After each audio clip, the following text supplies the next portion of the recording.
बस गल बातें का सिलसिला तो जारी है। मां भगवती के द्वार आऊँ भी खड़ोती दी है। मेरे कन्नै किश माता भी है ना। माता की ना ठीक है। तो तुस जम्मू थमां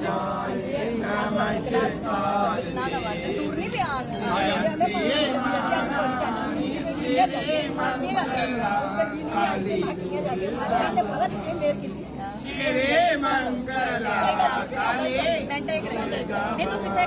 सारी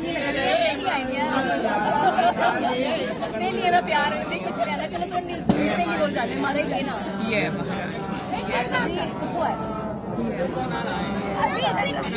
अच्छा अच्छा तो क्या गलाना चाहते हो दुआ नवरात्रा किन्नी कर खुशी हुआ करनी है माता रानी नहीं माता रानी बना दी माता रानी कृपा माता रानी इतनी खुशी दी है पूरी रात मंगलवार बनाती है इस वेले इंदी खुशी है ना माता के दरबार आई है अपनी सहेली जेडे ने मन करता नहीं माता रानी चरनी च जाइए मैं चाहूंगी तुंदा ये प्यार बने दा माता की नाम मेरा नाम नीना जी तुंदी सहेली ते बड़ा प्रेम करती तुंदे कन्नै माता दे दरबार आई है अपनी खुशी ते तुंदी तुसे की आखरी जरूर वीडियो च लियाओ चलो इंदी खुशी इस वेले माता दी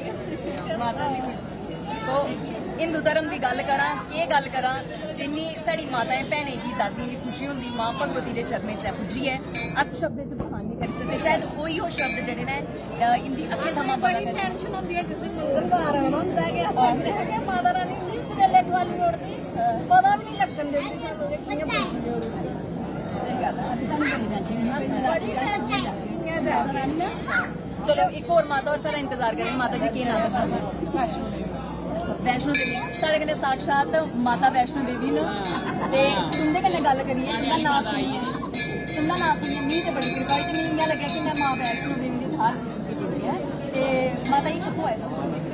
विक्रम किन्नी फिकर है बड़ी खुशी है माता रानी आपे बुलाती है हर मंगलवार आते हैं माता का गुणगान करते हैं बहुत खुशी है बड़ी खुशी है ते जिस चाली कन्नै 2 बरे पहले कोरोना रहा माता के दरबार आना भी लोगों का जो दुश्वार हो चुके हूँ माता ने बूहे खोली दिते कि खुले दर्शन करो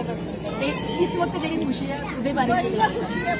खुशी है सारे भगवान माता रानी सारे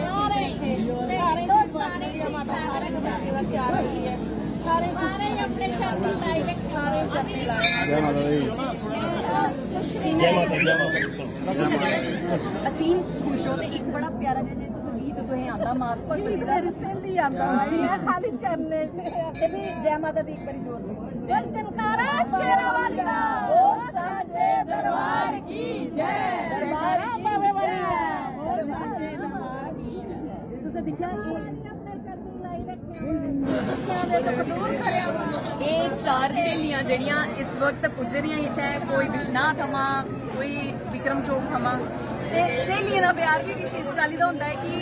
जिसलै टाइम लगे तो मां भगवती के दर्शन कर ले या फिर कुदै होर चलिए तो नवरात्रें का मौका चला करता है तो जो तुम भी आसे पासे अपने आंढ गुआंढ गी लेइयै आना चाहते हो तो जरूर मां भगवती के दरबार आइए दर्शन जरूर करो हाजरी जरूर लाओ तो जियां ओह् गला करदे ने बड़ा मजा भी है इत्थै ते मिगी भी बड़ी खुशी हुई बल्ले बल्ले इंदे कन्नै गल्लबात करियै फिलहाल देओ इजाजत।